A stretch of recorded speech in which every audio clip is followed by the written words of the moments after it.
I still remember the exact moment my world stopped. It wasn't some slow realization, no. It was instant, sharp, like glass shattering inside my chest. I was sitting in my office, half bored, scrolling through my phone between meetings, when a message popped up from an old college friend. "Bro, is this your wife?" It came with a photo. I clicked it, not thinking much of it. Maybe some old memory or a funny meme. But the moment the image loaded, my throat dried. My heart started pounding so loud I could hear it. There she was, my wife, Emma. Her hair tied the same way she always did when she wanted to look effortlessly pretty. That blue dress I'd bought her on our anniversary. And she was kissing someone. Not on the cheek. Not a friendly peck. A full, intimate kiss with a man I had never seen before. The photo wasn't just any random picture. It was everywhere. Posted on some local gossip page, captioned "Love in the City." Strangers caught in a passionate kiss. Within hours, it had gone viral. Thousands of likes, hundreds of comments. People calling them the perfect couple. Writing things like, "You can feel the chemistry, true love exists." Every comment was a stab. Every emoji, a tiny blade twisting deeper. And there I was, watching the world celebrate something that was quietly destroying me from the inside. At first, I thought maybe it was an illusion, maybe a look-alike. My mind wanted to protect me, to deny what my eyes were screaming. I zoomed in, hoping to find some mistake. But the freckles on her neck, the ones I used to trace with my fingers, were there, the tiny gold ring on her hand. Even the necklace I gave her for Christmas. There was no doubt. It was her. My wife, kissing someone who wasn't me. I didn't call her right away. My fingers hovered over her contact, trembling. What would I even say? "Hey, I saw a photo of you kissing someone online." It sounded insane. But as the minutes turned into hours, more people started sending it to me. My co-workers, my cousin, even my mother, all asking the same thing. "Is everything okay between you two?" The humiliation burned hotter than the heartbreak, because it wasn't just betrayal, it was public. The world had front row seats to my pain. That night, when she came home, she was glowing, literally glowing, like she had just stepped out of a dream. She tossed her purse on the couch, humming softly, until she saw me sitting there in silence. The smile faded slowly from her lips. "What's wrong?" she asked, her voice careful, soft. I turned the phone toward her, the photo filling the screen. She froze. For a moment, there was silence, so heavy it felt like it could crush the room. Then she whispered, "I can explain." But could she? Could there be any explanation for that kind of picture? For that kiss? For the way her hands were on him like she'd done that before? I didn't answer. I just stared, not at her face, but at the space between us, the invisible crack that had split wide open. She started to cry, reaching for me, saying words I couldn't process. My world was spinning. I stood up, walked past her, and stepped outside into the cold night air. That photo had gone viral in less than 24 hours. But in those same 24 hours, my marriage, my trust, and the version of my life I thought I knew had all begun to collapse. I didn't know then that this was just the beginning. That behind that single kiss, behind that single moment frozen in a photograph, was a story far more complicated than I could have ever imagined. The next few days felt like I was living in someone else's life, a cruel parody of my own. Every time I opened my phone, the photo was there, shared, reposted, memed. News pages had picked it up now. "The kiss that broke the internet," one headline read, with a slow-motion video edit set to romantic music. I didn't even have to look for it. It found me everywhere. In group chats, in my social media feed, in the eyes of people who pretended not to stare when I walked by. My wife's face was everywhere, and so was mine, or rather, the absence of me. Everyone seemed to know her story now, except me. I stopped going to work. I told my boss I wasn't feeling well, which wasn't a lie. I couldn't sleep, couldn't eat. My mind was stuck on a loop, replaying that image over and over again. Who was he? How did it happen? Why did she do it? Every version of the answer felt worse than the last. The nights were the hardest. She slept in the guest room now, not because I told her to, but because she didn't know how to face me. I could hear her crying sometimes through the walls. Part of me wanted to go to her, to hold her, to make it all stop. But another part, the louder part, told me I had no right, or maybe she didn't. Emotional evening scene inside apartment. Soft amber light from lamp illuminating tense confrontation. Woman with trembling voice explaining. Hands clasped, eyes full of guilt. Man in early 30s sitting opposite her, silent, expression distant and broken. Phone on table showing viral kiss photo. Comments flooding the screen. Mocking messages like, imagine being her husband, LOL. Cinematic realism, heartbreak, and quiet disbelief woven into every detail. A man in his early 30s, medium build, tired eyes that hide both love and heartbreak. Short dark brown hair, light stubble, usually dressed in casual office clothes. White shirt, dark gray trousers, black wristwatch. Carries a quiet, melancholic presence. Emma, the wife. Late 20s, graceful with soft features and expressive blue eyes. Wavy light brown hair often tied loosely. Typically seen in gentle pastel tones. Cream sweaters, blue dresses, minimal jewelry. Her demeanor shifts from warmth to quiet guilt as the story progresses. The viral photo, captured in soft golden hour lighting. Emma wearing a flowing blue dress, kissing Liam against a city backdrop. Blurred pedestrians. Wind in her hair, raw and cinematic emotion frozen in time. The internet represents chaos and exposure, flashing screens, scrolling comments, digital noise reflecting judgment, obsession, and lack of empathy. I spent hours going through our old photos, our wedding, vacations, late-night selfies, trying to find signs, cracks I had missed. Had she been unhappy all along?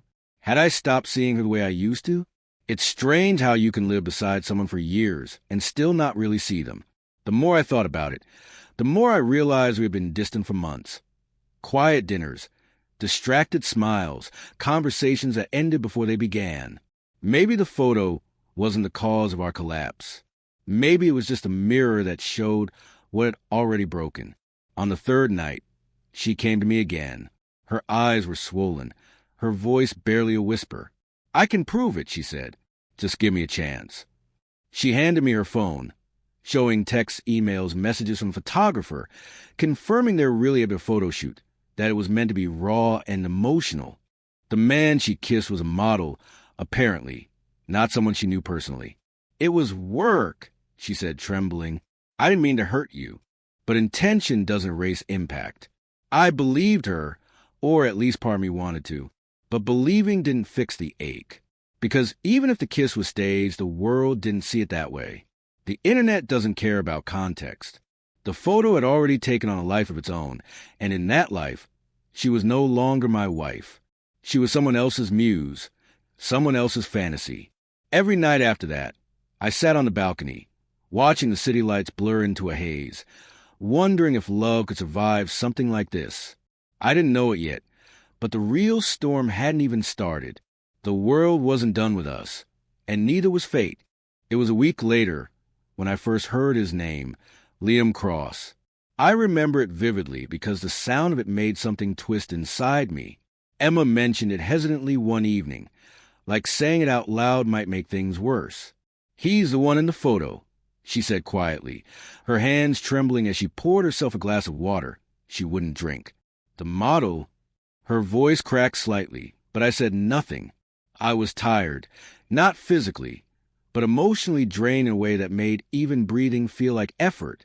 I wanted to ask her 1,000 things, but I couldn't find the right words. Every sentence I rehearsed in my head sounded either too cruel or too weak.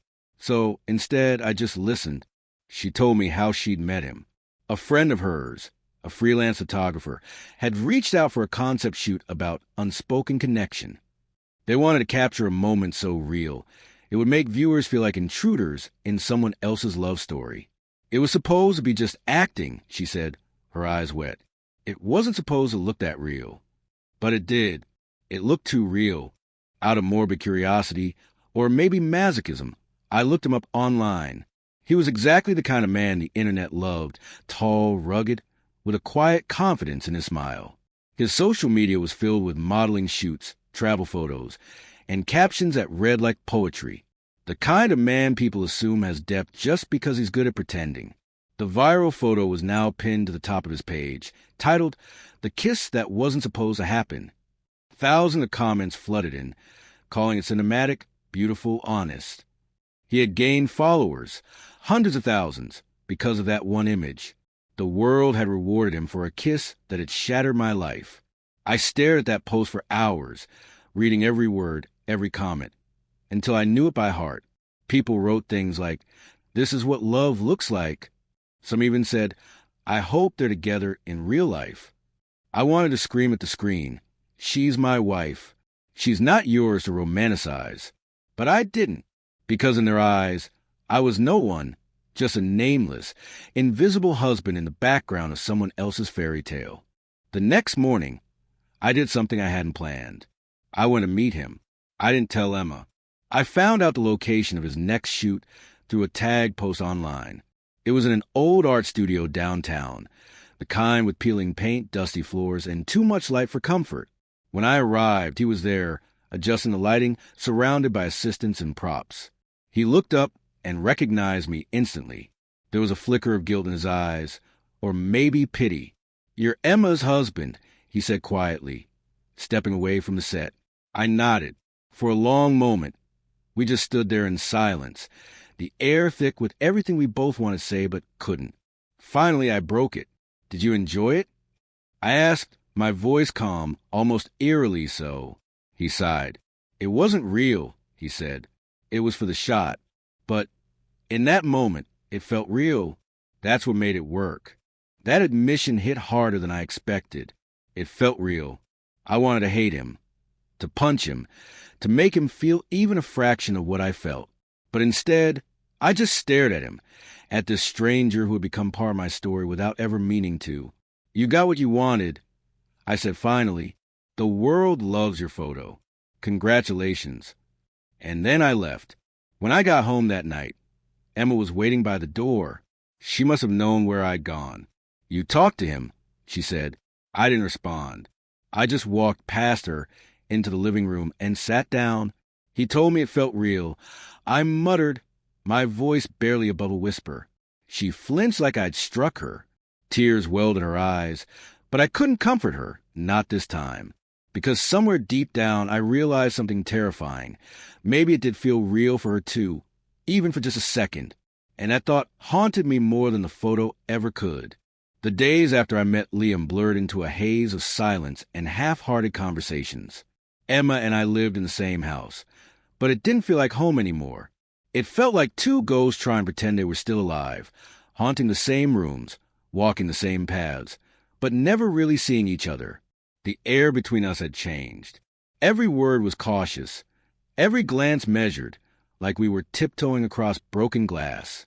And maybe we were. Our love, once effortless, now felt like a fragile thing I had to protect from my own thoughts. Every morning she tried to reach out. Small gestures, quiet attempts to fix something already beyond repair. She'd make my coffee just the way I liked it, leave small notes near the mirror, like she used to when things were good. But I couldn't look at them. I couldn't even look at her for too long. Because every time I did, the image of her kissing another man flashed behind my eyes like a cruel echo. I didn't want to feel that way. I didn't want to be the kind of man who punishes his wife for a mistake, especially one she swore wasn't what it looked like. But pain has a way of twisting logic. It makes you cruel without meaning to be. At night, I'd lie awake listening to her breathing in the next room. I could hear her tossing and turning, whispering my name sometimes, as if she was talking to the version of me she missed. The man who laughed with her in grocery aisles, who danced with her in the kitchen at 2 a.m., who kissed her forehead every morning before work. I wanted to go to her, to hold her like before, but the space between us had grown too wide, filled with things we hadn't said, and truths we didn't know how to face. People talk about betrayal like it's a single moment, a clean break, a cut you can point to, but it isn't. It's slow. It seeps into everything. It changes the way you hear their voice, the way you interpret their silence.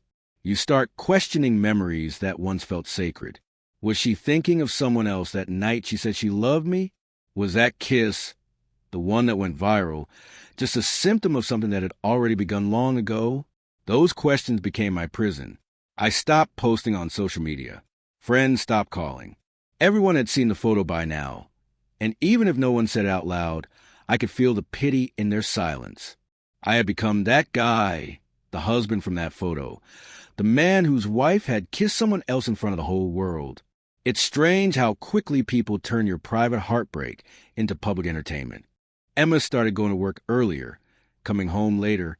She said it was to avoid the whispers, but I knew she was avoiding me too. We still shared meals, but not words. The clinking of silverware became louder than our conversations. Sometimes she'd glance up, catch me staring, and quickly look away, like she didn't know if she was allowed to smile anymore. The worst part? I didn't know either. One evening, after another dinner in silence, she finally broke down. "You don't talk to me anymore," she said, her voice trembling. "You look at me like I'm a stranger." I wanted to tell her she wasn't a stranger, that she was still the woman I loved, the one who made me believe in forever. But I couldn't, because in some ways, she was a stranger now. "I don't know how to talk to you," I admitted. "I don't even know what's real anymore." She started crying again, not the loud, dramatic kind of crying, but the quiet, broken kind that comes from exhaustion. "It was just a photo," she whispered. "A stupid, meaningless photo. I'm sorry." And maybe she was right. Maybe it was just a photo. But to me, it wasn't meaningless. It was proof of how fragile love could be, how something so beautiful could unravel over a single moment, a single image, a single kiss. That night, as I lay in bed staring at the ceiling, I realized something painful. Even if I forgave her, things would never be the same. Trust doesn't come back with apologies.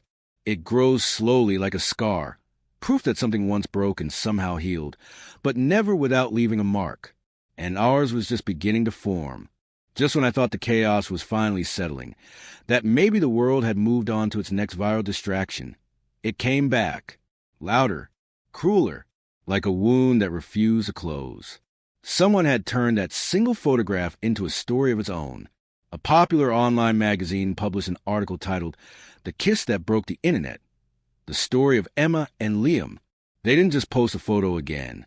They built an entire fantasy around it. They called it an artistic expression of spontaneous love. They called her brave, him passionate. And me? I didn't exist. I wasn't part of their narrative at all. I was erased, like I'd never been there in the first place. At first, I tried to ignore it. I turned off notifications, deleted apps, stopped reading anything related to it. But it didn't matter. People brought it up everywhere, in whispers, in jokes, even in pitying glances. Strangers would recognize her on the street. Some even asked for selfies, calling her the girl from a kiss. She'd smile politely, pretending it didn't hurt, but I could see it, that flicker in her eyes, that silent plea for it all to go away. Yet, the more she tried to hide, the more they wanted her.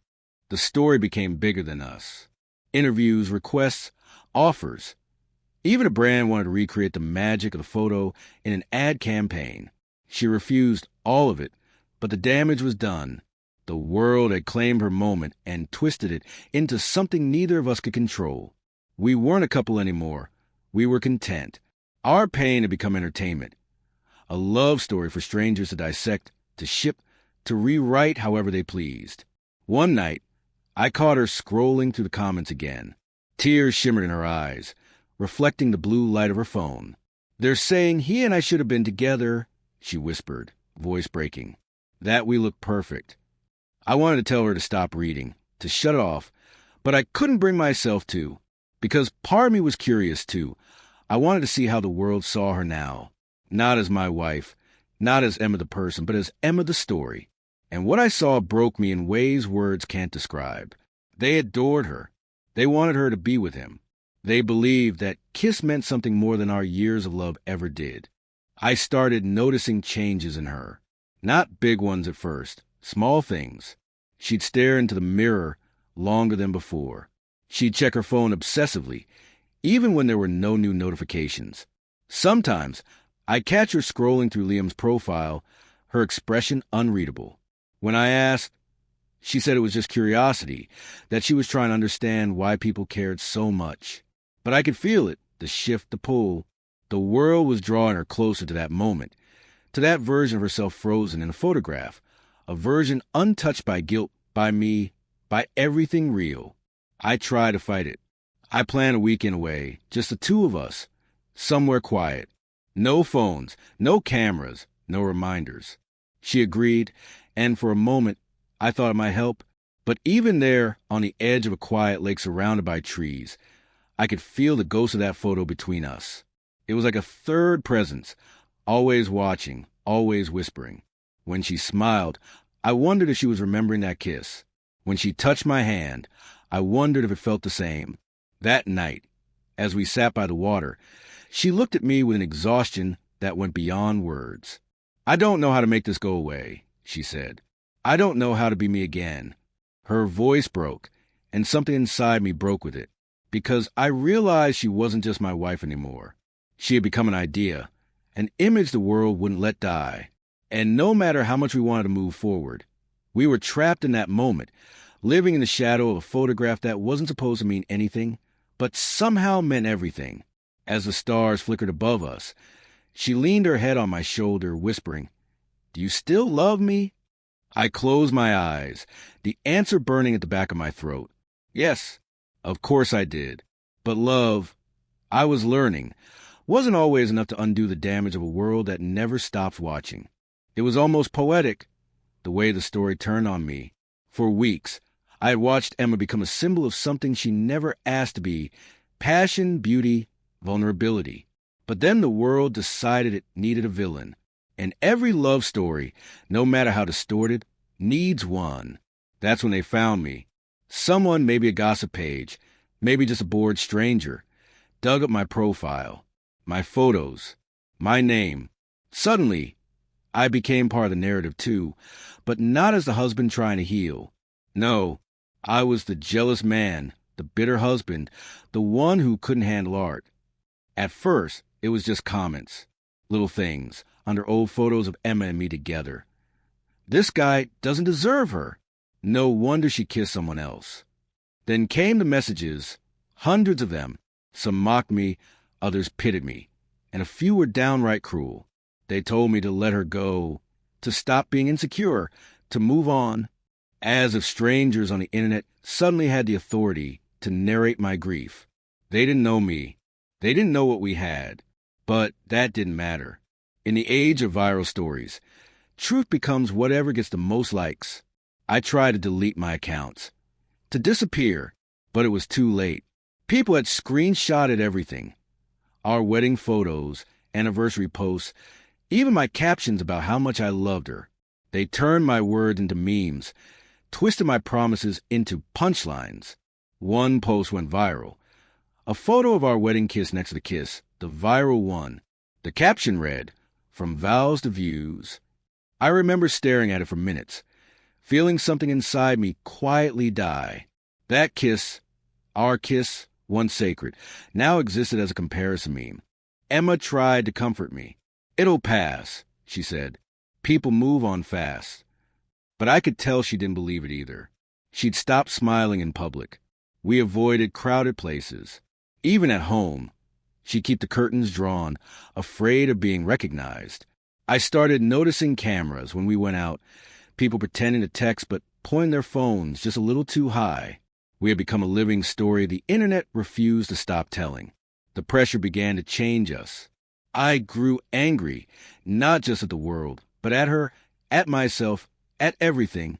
I hated that she still got messages from strangers calling her beautiful, while mine were full of mockery. I hated that her mistake or her art had turned my life into a spectacle. And most of all, I hated that I still loved her, because love shouldn't survive humiliation. But somehow mine did. It clung to her like a wound that refused to heal. One night, after a particularly cruel post surfaced, a thread dissecting my life, my appearance, my job, I snapped. "Do you even realize what you've done to me?" I shouted. It wasn't just anger, it was desperation. She looked at me, eyes wide, tears already forming. "I didn't mean for this to happen," she said softly. "I didn't ask for any of this." "But you didn't stop it either," I shot back. You didn't delete it, didn't speak out, didn't defend us. The silence that followed was suffocating. She broke it first. You think I wanted this? She said, her voice cracking. You think I wanted to be everyone's fantasy and no one's reality? She stood there, shaking, her eyes glistening with the reflection of everything we'd lost. I've lost my privacy, my peace, my marriage, all because of a photo that wasn't supposed to mean anything. And maybe she was right. Maybe she was just as much a victim as I was. But in that moment, empathy felt impossible. I walked out, slamming the door behind me, leaving her crying in the dark. I drove aimlessly for hours, the city lights blurring past me, until I found myself parked outside the old studio, the place where it all started. It was empty now, just a hollow shell. But as I stood there, staring through the dusty glass, I realized a truth that cut deeper than any comment or headline ever could. The internet hadn't destroyed us. We had destroyed ourselves long before the world ever noticed. Because maybe the photo didn't create the distance between us. Maybe it just revealed it. It was raining the night everything finally came undone, the kind of relentless downpour that drowns out your thoughts and forces silence into the world. I hadn't spoken to Emma in days. We'd been circling each other in the house like strangers renting the same space, saying only what was necessary, about bills, about groceries, about nothing that actually mattered. But that night, as thunder rolled through the sky, I heard her voice calling my name from the living room. It wasn't soft this time. It wasn't broken or apologetic. It was sharp, trembling with something between anger and desperation. Can we just stop pretending? She said as I walked in. Her eyes were red, her hands clenched around her phone, like it had betrayed her again. Stop pretending that we can survive this, that everything's okay, that we're still us. I stayed quiet, water dripping from my coat onto the floor. Her words hit me like cold air, cutting to the fog of exhaustion I'd been living in. Emma, I started, but she didn't let me finish. No, she interrupted. You don't get to call me that in that tone anymore, not like you still love me. For a moment, neither of us spoke. The only sound was the rain beating against the windows, relentless, like it was trying to wash the world clean. Then she dropped the phone on the table, its screen lighting up with that cursed photo, the kiss that had taken everything from us. I can't keep running from this, she said. I can't keep living like every step I take is a reminder of one mistake that won't die. Her voice cracked, and she sank onto the couch. Do you hate me? She asked, not looking up. I wanted to say no. I wanted to tell her that I didn't hate her, that I was just hurt, scared, lost. But the words wouldn't come, because deep down, I didn't know the answer anymore. I didn't hate her, not really. I hated what she'd become, what we'd become, the silence between us, the bitterness, the way love had turned into something heavy and suffocating. I sat down across from her, keeping a distance that felt both necessary and unbearable. She looked up then, tears pooling in her eyes.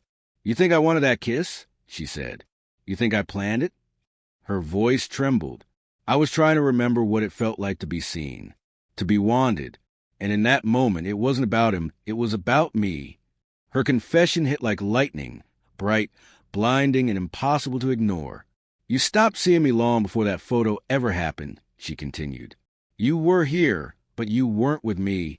You were busy, tired, distracted. I became invisible to you. Her words stung because they were true.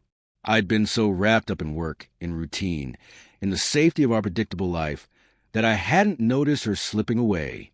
The laughter had faded, the conversations had thinned, and love had quietly turned into habit. The photo, the kiss, maybe they were just the symptoms of something deeper, something we both refused to face. I leaned back, running a hand over my face. So what now? I asked quietly. Do we just call it our and move on? She shook her head slowly. No, she whispered. There's no moving on from this. Not really. But maybe we can at least stop letting that one photo define us. Her voice was soft now, almost pleading. We were more than that moment, weren't we? I didn't answer right away. My eyes drifted to the phone still glowing on the table. The image looked different now. Less like betrayal, more like a snapshot of two lost people caught in something neither of them understood. Maybe that's what we become too.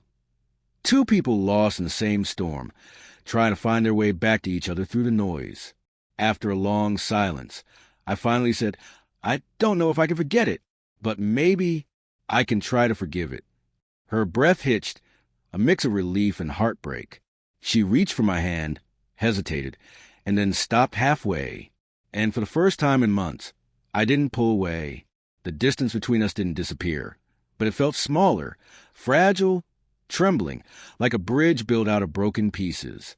The rain outside softened to a drizzle. The world felt quiet again.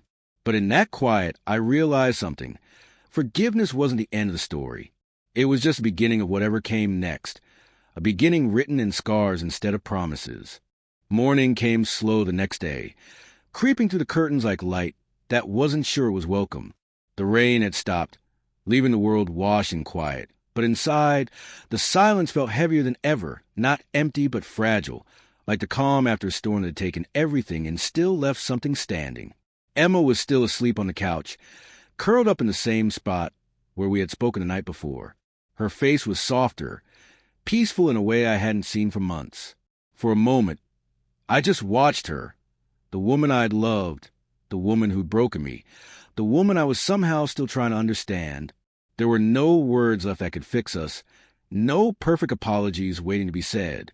All that remained were the echoes of everything we'd lost, and the question of whether love could survive its own ruin. In the days that followed, the world began to move on. New stories replaced ours. New scandals flooded the internet. The viral photo was buried beneath fresh chaos, and the comments stopped coming. But even as the noise faded, the scar it left behind stayed. We deleted our accounts, moved out of that house, and tried to build something new. Something quieter, smaller, away from the eyes that had turned our lives into entertainment. We didn't talk about the photo anymore, but it lingered like a ghost in the corners of our conversations. Every laugh, every touch, carried a shadow of what had been. There were days we felt almost normal again. We'd cook together, watch movies, even argue about little things, who left the dishes, who forgot the keys, and for a while, it felt like maybe that was enough. Not the passion we once had, not the easy trust, but something steadier. Survival, maybe. Love, reshaped by pain. But there were other days, darker ones, when I'd wake up from a dream of her smiling in that photo, and for a split second, I'd see that other man's face instead of mine. Those were the days that reminded me. Some things don't fade. They just live quieter inside you. I learned something in those months of rebuilding. That love isn't always a fairy tale. Sometimes it's a choice you have to make again and again, even when it hurts, even when the world has already written your ending for you. Forgiveness doesn't mean forgetting. It means carrying the weight together, no matter how heavy. Emma and I didn't go back to who we were before. Maybe we never could. But we became something else. Two people who had seen the worst in each other and decided, somehow, to stay. Not out of fear or guilt or habit, but out of the faint, stubborn hope that love was still somewhere in the wreckage. Months later, I saw the photo again. Not online this time. In a small gallery downtown. The photographer had framed it under a new title, The Moment Before the Apology. I stood there for a long time, staring at it. For the first time, I didn't feel anger. I didn't feel shame. Just understanding. Because now, I could see what I couldn't before, not betrayal, not passion, but something deeply human. Two people lost in a moment, desperate to feel something real. It wasn't about me or her or him. It was about everything we spend our lives chasing. Connection, recognition, meaning. When I walked out of the gallery that day, I called Emma. She answered on the first ring. "You okay?" she asked. Her voice still had that familiar tremble, like she was afraid of what I might say. "Yeah," I said quietly. "I think I am." There was a pause and a soft laugh, the kind I hadn't heard in so long it almost hurt. And just like that, I realized something simple but profound. The world might have stolen our story, twisted it, made it viral, but it didn't own it. We did. It was ours to keep, to grieve, to rebuild, to outgrow. So maybe that's how it ends. Not with a kiss, not with a breakup, not even with forgiveness. Just two people standing in the aftermath of everything that went wrong, learning how to love again in a world that never stopped watching. Because sometimes the most powerful stories aren't the ones that go viral. They're the ones no one sees, the quiet ones, rebuilt in the dark, between two people who refuse to let go.